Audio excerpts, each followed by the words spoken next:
In the first year after taking office, President Park Geun-hye visited the United States with the goal of strengthening the two nations' bilateral alliance. And a year after that, U.S. President Barack Obama visited Korea.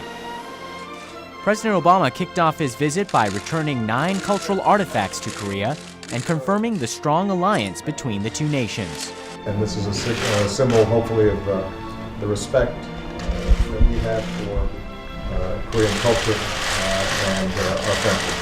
역사적 인물을 돌려받게 돼서 매우 뜻깊게 생각을 하고 또 오바마 대통령과 미 대통령께 감사를 드립니다.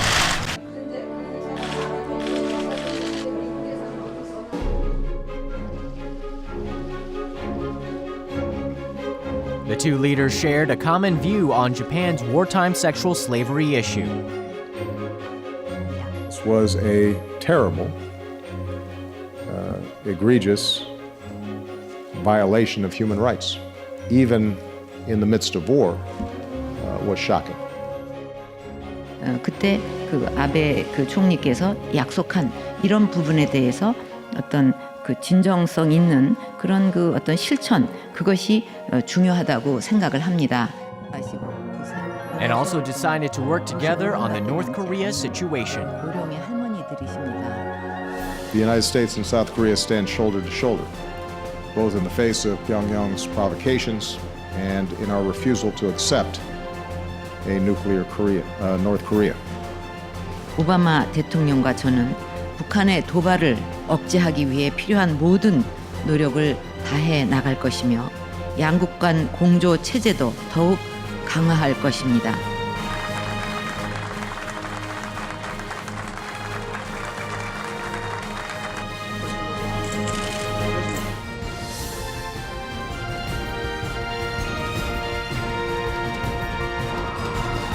President Park and President Obama said we go together in both Korean and English. 같이 갑시다. We go together. That's what we're about. That's what we're about. That's been our common commitment for more than 60 years, in good times and in bad.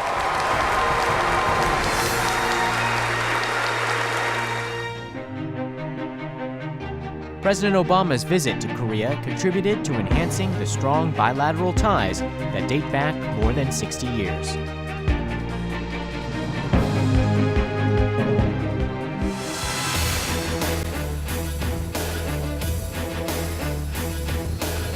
Thank you for tuning in and welcome to another edition of UpFront. I'm Na-hyun Kyung.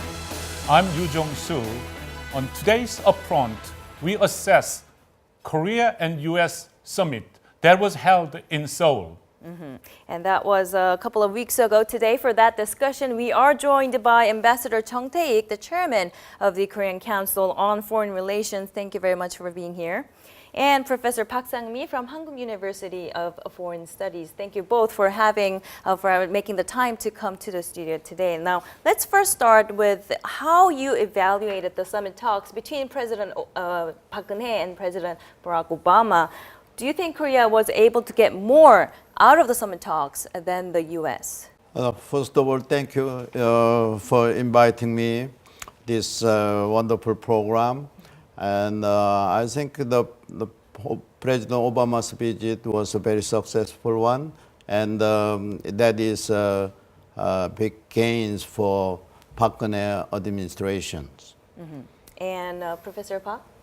Well, if you're asking me whether it was successful in the sense that did we produce many tangible new outcome out of this summit meeting, the answer is probably no, because there weren't many which were new or ever previously introduced. But overall, if you compare this visit with the possible scenario of not visiting Korea while he conducts Asia tour, then of course it was a successful summit. Right, and there was other areas you did mention before the show that you thought it was, Korea didn't really make any tangible, concrete results, but there were other areas where Korea was able to, Korea and the U.S. were able to make some progress in.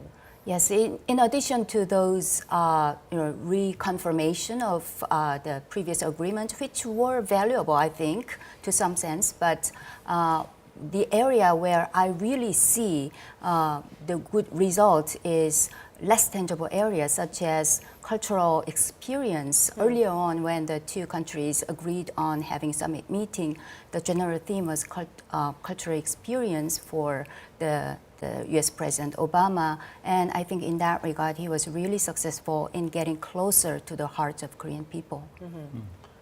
I think there are two parts of the result. One is a symbolic one, other one is a tangible and substantial one. In terms of symbolic, the gains, first of all, the acquaintance of the friendship between two leaders markedly increased, and another symbolic effect that President Obama was very successful in consoling the Korean people after the Seoul disaster. And Ferry disaster. Another the very important gesture is that the two leaders jointly visit the Korea-U.S. combined forces headquarters. That is a very big demonstration of the commitment to the security of Korean Peninsula. Ambassador Chung, Korea agreed to accept the U.S. request of full implementation of Korea-U.S. free trade agreement. However, U.S. merely reaffirmed its previous position that it will support Korea's participation in trans-Pacific partnerships. Is this something that Korea is losing our end? No, I think the President Obama, in principle, support for the entry of Korea into TPP.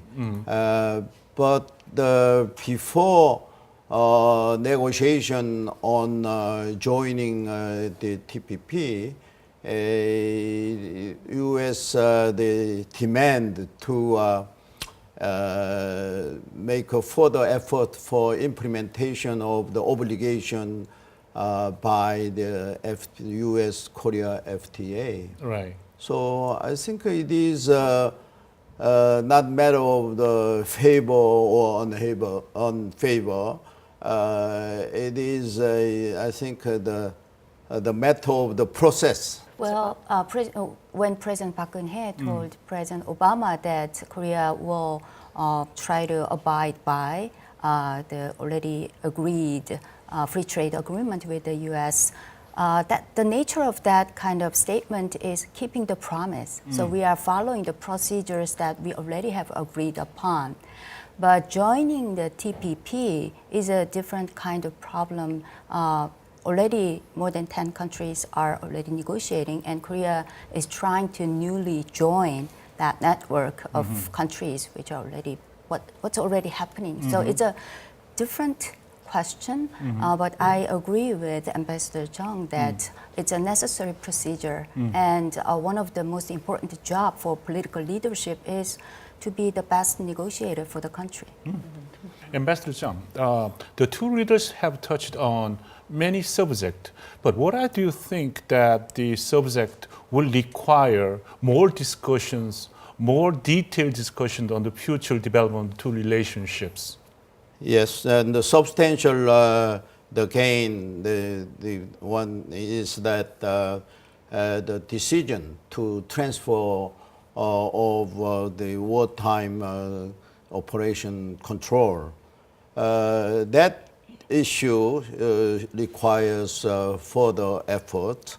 The summit, the two leaders agreed in principle, but actual procedure of implementation of this promise requires further consultation at the working level. Actually, that issue is divided on whether 2015 is a timeline for transfer of the wartime operational control from Washington to Seoul. What is your position on this? Well, the transfer of the operational control was in the right direction, but the confronting the mounted the tension on Korean Peninsula requires the delay of this transfer. This issue is very important because, as you see, in North Korea there was the leadership change, and the new leader Kim Jong-un they demonstrate provocation, and particularly before the President Obama's visit, they threat by attempting the nuclear test. You have any opinion on this subject? Well, I think eventually the transfer should happen, whether we stick to the predetermined deadline of by the end of this next year, or further postpone the timeline. I think the experts should seriously discuss whether Korea really need it by the end of next year, or should we postpone it. However, I think the very nature of Korea-U.S. relationship is changing, and there is an increasing number of Korean people who think transfer should happen as soon as possible. So if in the case that we further postpone the transfer, then there should be a serious effort to persuade Korean people on the legitimacy of having this postponed yet again. Now, while we are on the topic, why don't we talk to an expert in the U.S. Joining us from Washington via Skype is Dr. Bruce Klingner, Senior Research Fellow at the Heritage Foundation. So let's talk about how President Barack Obama mentioned publicly the transfer of military wartime command being transferred. What's the significance of this? Behind the scenes, there's been a lot of discussion between U.S. and South Korean military officials. And I think for some time there's been an agreement to postpone the OPCON transfer. And I wouldn't be surprised if we see, perhaps in October, during bilateral military meetings, an announcement of an intention to keep a combined command structure rather than the originally planned separate and parallel command structures.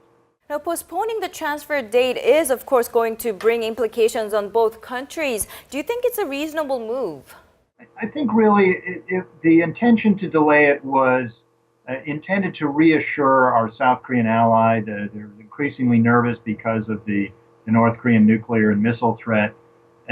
So as part of this overall need for the Obama administration to reassure allies around the world, with regards to South Korea, I think it's intended to reassure Seoul that the U.S. will maintain a very strong deterrent and defense capability in conjunction with South Korea against the growing North Korean military threat. Some have raised concerns saying that based on Korea's interest in joining TPP, Washington could pressure further Korea to open up its own market. Do you think this is the case? Well, negotiators involved in TPP point out that the TPP standard is very similar to that in the U.S.-Korea Free Trade Agreement. They point out some industries are perhaps tougher, others are perhaps looser than the standards in the KoreaUS FTA. From a U.S. viewpoint, the first focus is ensuring South Korea fully implements the KoreaUS Free Trade Agreement. There are some concerns by U.S. auto industry, pharmaceuticals, medical device industry, others that perhaps Seoul hasn't fully implemented the KoreaUS FTA. So that would be the immediate focus by the United States before urging South Korea to join the TPP. So as of now, the Korea-U.S. alliance stands very strong, but what would be some of the challenges that lie ahead for the two countries that could hinder that alliance? Well, right now, alliance managers in both the United States and South Korea describe the alliance as perhaps the strongest it's ever been, the best it's ever been. So we have a common threat perception of North Korea. That wasn't the case during the progressive administrations in South Korea. We have a great deal of agreement on policy towards North Korea. There's been a lot of progress on joint military plans and operations. And where we do have some differences on cost sharing or even a civilian nuclear reprocessing agreement, I think those can be worked out because the overall relationship has a great deal of trust and respect. So I don't really envision a lot of trouble on the alliance. We have a pretty positive outlook on it here in Washington. All right, thank you very much for joining us and sharing your thoughts. That was Dr. Bruce Klingner, the Senior Research Fellow at the Heritage Foundation in Washington, D.C. U.S. President Barack Obama recently visited Korea. It was his fourth visit to the country, but the first since President Park took office last year. The world paid close attention to the agenda items discussed during the bilateral summit. President Park recommended, and I agreed, that given the evolving security environment in the region, including the enduring North Korean nuclear and missile threat, we can reconsider the 2015 timeline for transferring operational control for our alliance. 저와 오바마 대통령은 한미 FTA에 이어 향후 TPP를 통해서도 양국 간 더 광범위한 협력이 가능할 것이라는 데 공감하고 우리나라의 TPP 참여 문제에 관련해 긴밀히 협의해 나가기로 하였습니다. The main topics discussed during the summit were the economy and security.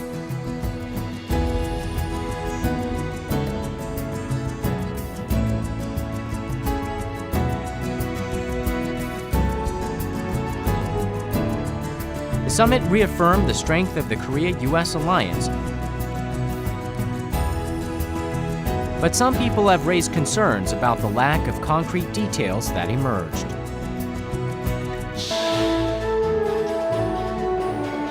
Northeast Asia is currently facing a number of challenges, including the North Korean nuclear issue and territorial disputes.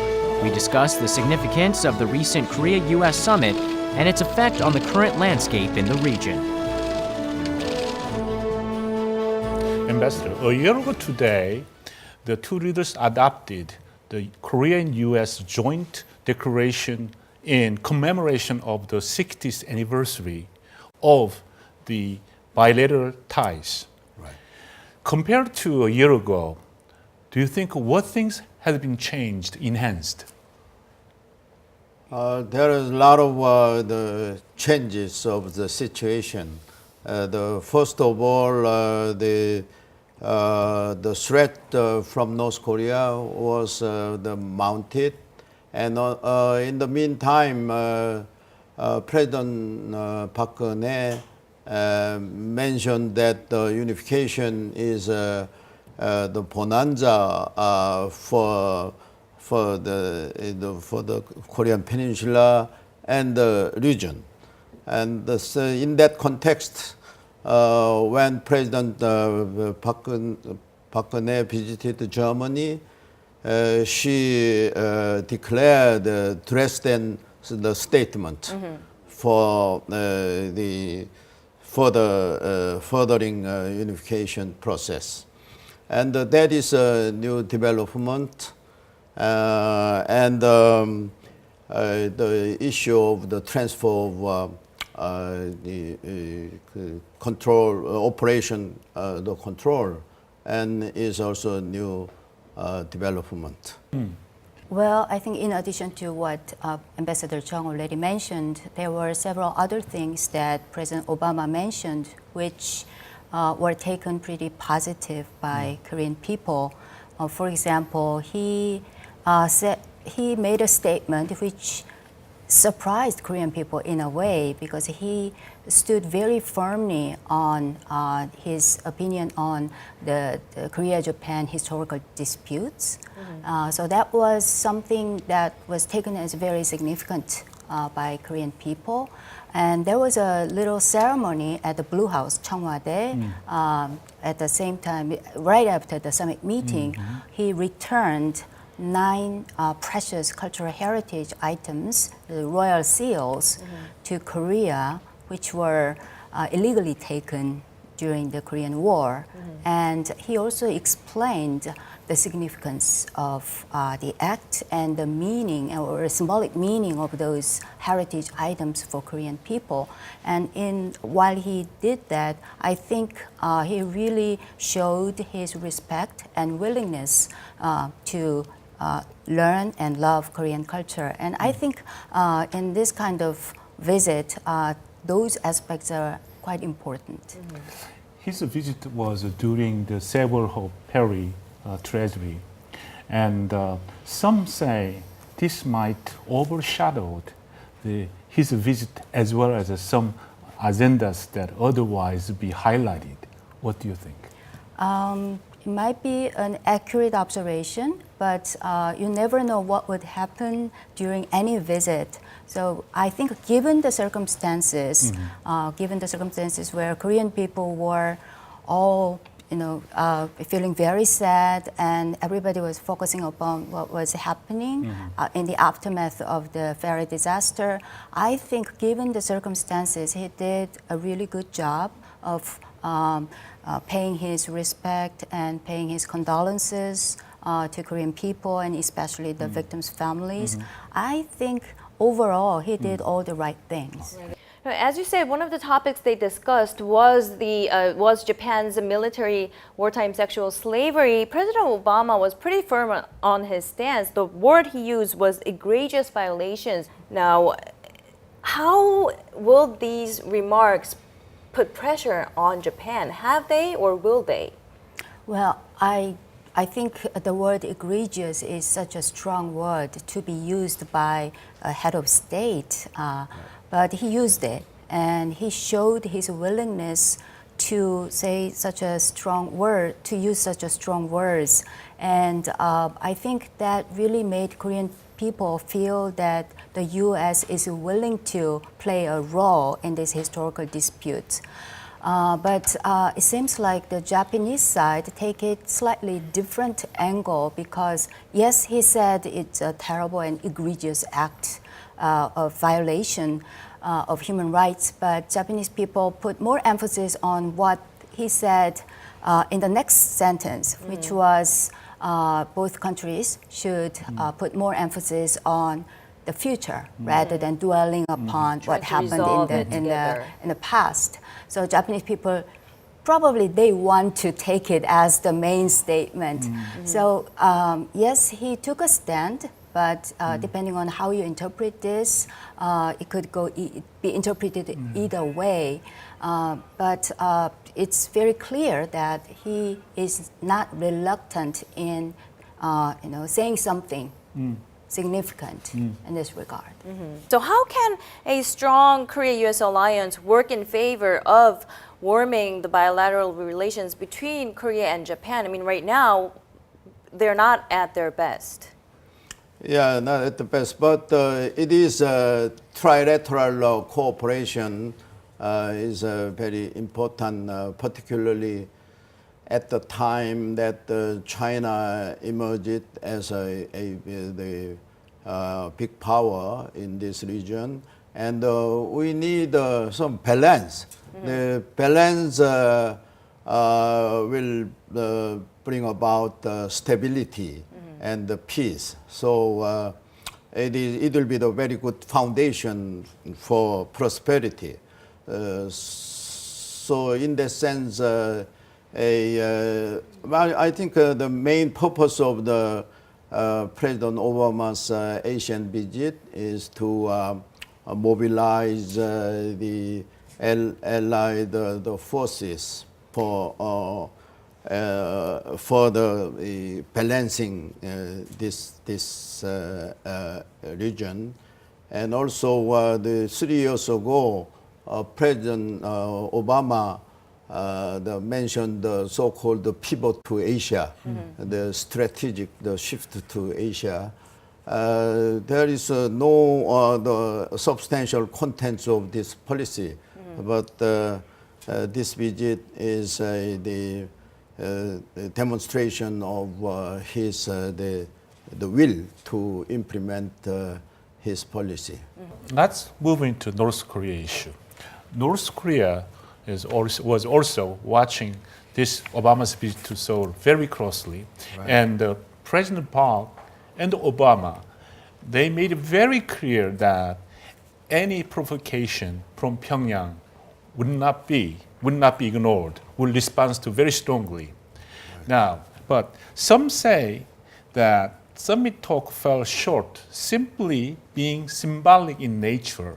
So it wasn't enough concrete resolution or approaches came out. What do you think? But sometimes in politics, symbolic gesture is more important or have more weight than the substantial solution, the eventual the political action.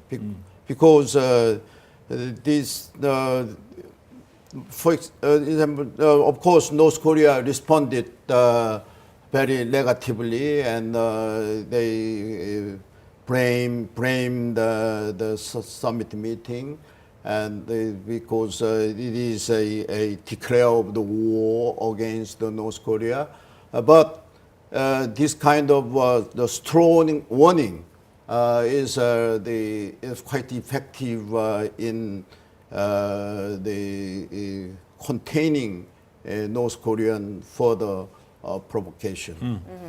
But containing, yes, some say that one man's word is stronger than any other political or policies that working level officials address. But some say that it could actually provoke the regime to conduct another nuclear test. Do you think that's the case?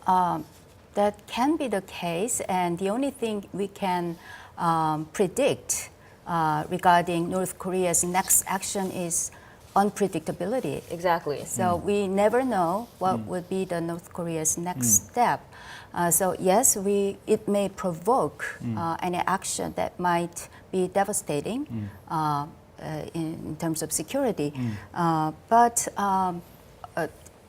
occasionally or from time to time, we need to manifest the strong, solid alliance between U.S. and Korea, which really makes North nervous. So I think we should use multi-channels with different ways of consoling and gaining something and make the security stay, our peace stay. So in that sense, reaffirming solid alliance between Korea and the U.S. was a significant gesture. And President Barack Obama did show strong support for President Park Geun-hye's declaration of her plan to unite the two Koreas in the future. How do you think the relations among the three parties, the U.S. and South and North Korea, how do you think that will play out and be played out from here on? Well, it's very hard to tell for the reason I just mentioned. It's very unpredictable. We really hope that what President Park said in Dresden really work out in longer term without any violence, any acts of violence. However, and President Obama reaffirmed his strong support for President Park's plan. But North Korea has not responded, not officially, formally responded to that statement. And North Korea also made very sort of strong statement regarding U.S. playing a role in inter-Korea relationship. So we'll have to wait and see what will be the next step. So when you say North Korea didn't respond officially, you mean to President Park Geun-hye's speech in Dresden? Exactly. Okay.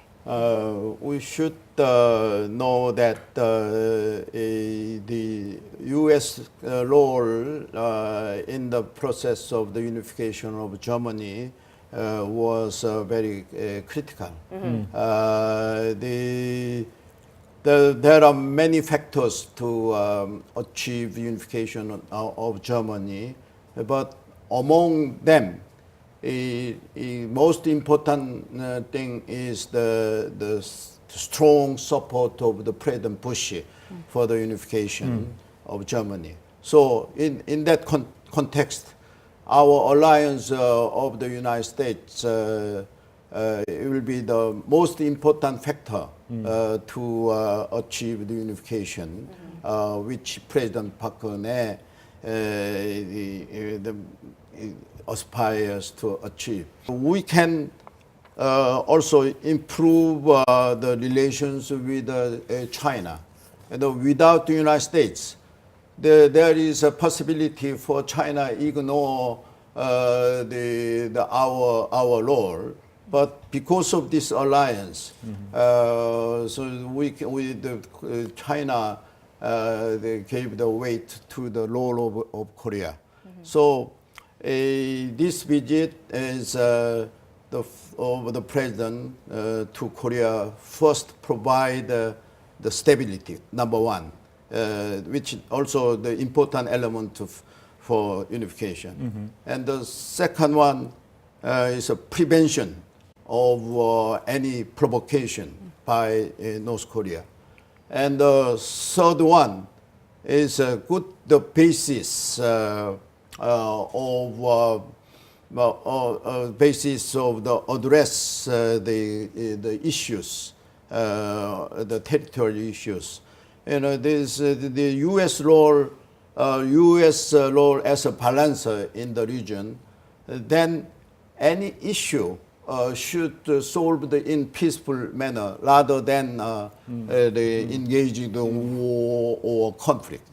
So in that sense, the Obama's the visit to Asian countries, particularly to Korea, has the significance. Now, to get some more perspective, now let's connect to Dr. Ralph Costa. He's the president of the Pacific Forum Center for Strategic and International Studies. Dr. Costa, thank you very much for joining us today. How much influence do you think the recent summit talks between the two presidents have had on North Korea's timeline of possible provocations? Well, I think the North Koreans, I believe you're talking about their threat to conduct another nuclear test, and I think they're on their own time schedule. They feel the need to continue testing to demonstrate their own strength. So I don't think it really depends on what we do in the U.S. or in South Korea. They're following their own timelines. What message did President Obama's visit to South Korea send to the North?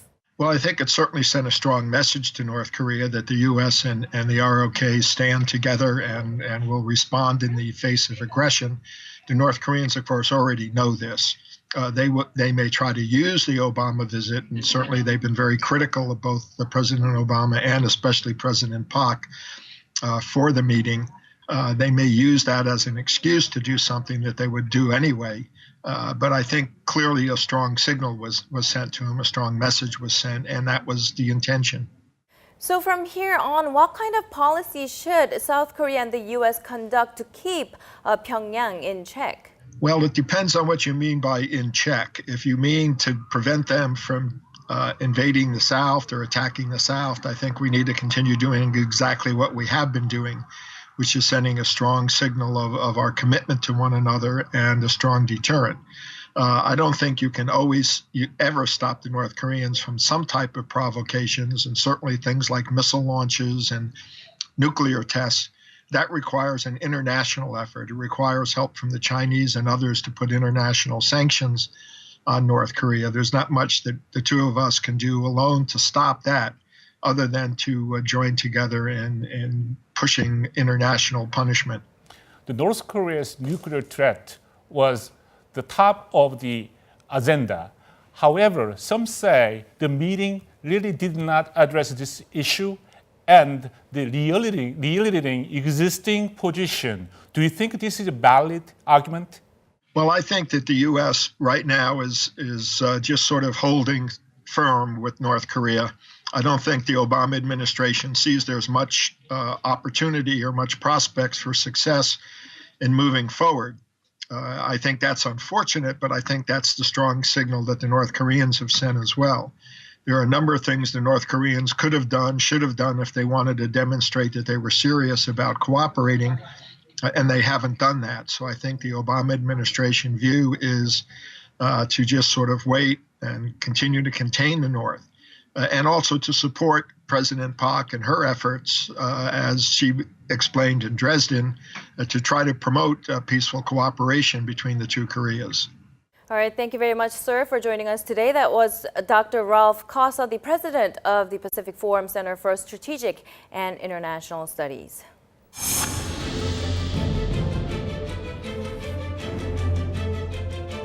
Nuclear threats from the north, Japan's claims to Korea's Dokdo Island, and the economic rise of China.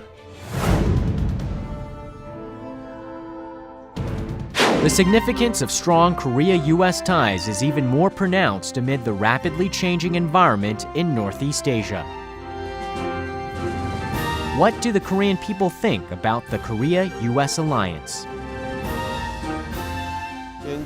I think we should continue strengthening relations with the United States. In the bilateral summit, the two nations should discuss how to respond to the North's provocations. As Korea is surrounded by power nations like China, Japan, and Russia, we need a strong ally like the U.S. to cope with the current situation in Northeast Asia. North Korea continues to threaten additional nuclear tests, and Japan still claims sovereignty over Dokdo Island. We should cooperate with the U.S. to tackle these issues. According to a recent survey, about 93% of Koreans think strong ties with the United States are necessary. Even though the percentage of people who support the alliance has grown 8.8%, there are some who believe Korea-U.S. relations have been a bit unbalanced. About 64% of Koreans said the two nations have unequal ties. People have raised concerns over the revision of the Status of Forces Agreement, the full implementation of the Korea-U.S. Free Trade Agreement, and defense cost sharing between the two nations, as they could bring about undesirable outcomes for Korea. I think the bilateral relationship is a bit unequal. I think relations between the two nations are a bit unbalanced, especially after the Korea-U.S. FTA. Conditions have gotten worse for Korean farmers because of the import of agricultural products from the United States. I totally agree with the stance of Korean farmers. Considering the overall situation, I think Korea is at a disadvantage. For instance, with defense cost sharing, there is a huge amount of money Korea needs to pay to maintain U.S. forces in Korea. As we just saw, Professor, 93% of Koreans support strong ties with U.S. But at the same time, 64% of Koreans feel that this relationship is unbalanced. Why do Koreans feel this way? Well, I think I must say that observation is pretty accurate. Yes, Koreans want solid alliance with the U.S., but they want the relationship evolve, reflecting the changes that have happened over the years, both in the U.S. and Korea. And the thing that we just discussed about the transfer of wartime control, for example, if you're dependent on someone, you can never have an equal relationship. So Koreans want an equal relationship between the two independent states with sovereignty. So they really want the current relationship reflect the current conditions in the two countries. So sometimes I'm very surprised how the general public have make such an accurate observation. You're very and mixed solid on opinion. that, right? Yes, we are very mixed, and I see a very clear generation gap among Koreans.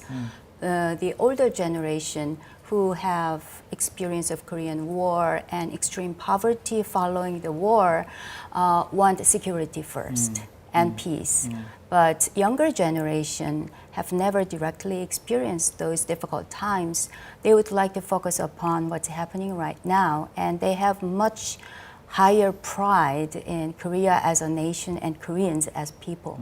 And that's why they would probably think South Korea is too dependent on the U.S. in that. Yes, and Korea, they also feel that Korea is ready to take off. In the past, when Korea are weak, and the people accept the reality of the international politics, but as the position of Korea in the world, particularly in economic community, the emerged Korean position is heightened. So the people want to reflect the emerged status of Korea. So they demand more equality in the relationship, and particularly in these days, when Korean government negotiate on the revision of the atomic cooperation agreement with the United States, and there was a lot of the limitations long imposed on Korean side. Our government want to revise it, but now have many difficult times in addressing this issue. Interesting that you mentioned the topic of nuclear cooperation. What are some of the areas where you think the two countries can seek more cooperation in on that note? Well, for example, the SOFA agreement. So far as the status of the forces agreement, there is some clause, particularly the criminal crimes. You know, the Korean side want to exercise more jurisdiction when it comes to American troops staying in Korea, in South Korea. So that already we are improving in that area as well, but still people are, Korea is treated unequally. But that kind of issues can be solved over the time. So Ambassador Chung mentioned the SOFA agreement and as well as the nuclear cooperation agreement between the two countries. Any other areas do you think that needs more cooperation in? I think there will be an increasing amount of interaction among people of the two countries in addition to those official relationship between the two countries. And people exchange culture and ideas and they learn from each other. So in that regard, I think we will increase the level of understanding between the two countries, and that will be really helpful in realizing a true, equal, and mutually beneficial relationship between the two countries. In the past, we thought of globalization as if it is Americanization in a way, and many members of Korean society's elites have degrees they acquired in the United States. But nowadays, Korean people are increasingly aware of the importance of having one's own identity and one's own cultural heritage and so on. So I think in the future, in the coming years, the interaction will be rather bilateral rather than unilateral importation of American culture into Korea. So if we work hard in this regard, I think a lot of the issues associated with so-called anti-Americanism, which the term I oppose to use because we cannot use anti-Americanism as a blanket term to explain what's happening among some Koreans. It's very complicated. So it is. And I don't think it is anti-Americanism per se. Right. It's a lot more complicated. We cannot generalize it that way. Yeah, so there will be some necessary steps to take. Ambassador, in order to further strengthening Korea and U.S. relations, what are topics that you think we should pay more attention in the future? I think the sharing the vision, and now as Korea become stronger and stronger, particularly in terms of economic influence, the role of Korea as a global player is required and demanded by the United States. And also this time, the President Obama asked our president to contribute more in terms of the environment and the climate change and energy cooperation and so forth. And the two leaders need more to share the vision and also prepare a master plan of unification, and through the with the pictures of the development, peaceful development of the entire region. So walking alongside one another is more likely than having an unequal relationship right now. Any thoughts on that, Professor Well, I Park? think partnership is the key word. I think Korea needs the U.S. To reposition the country in East Asia and furthermore in the global society. And I think America or the U.S. should be proud of what the country has done to assist Korea to modernize and to achieve the things that we have now. So that kind of partnership should continue, both to resolve the old agenda, old issues, such as the confrontation with North still goes on, and we are standing on a very critical point. And for us to have further economic development, U.S. is highly important as trade partners. So old issues still exist, but to resolve new issues, as mentioned by Ambassador Chung, to resolve these issues, U.S. will be one of the primary partners. So I think the relationship will go on, should continue in a positive way to resolve old and new issues. All right, thank you very much for coming on to our show today and having a thought-provoking discussion. We were delighted to have you both on the show.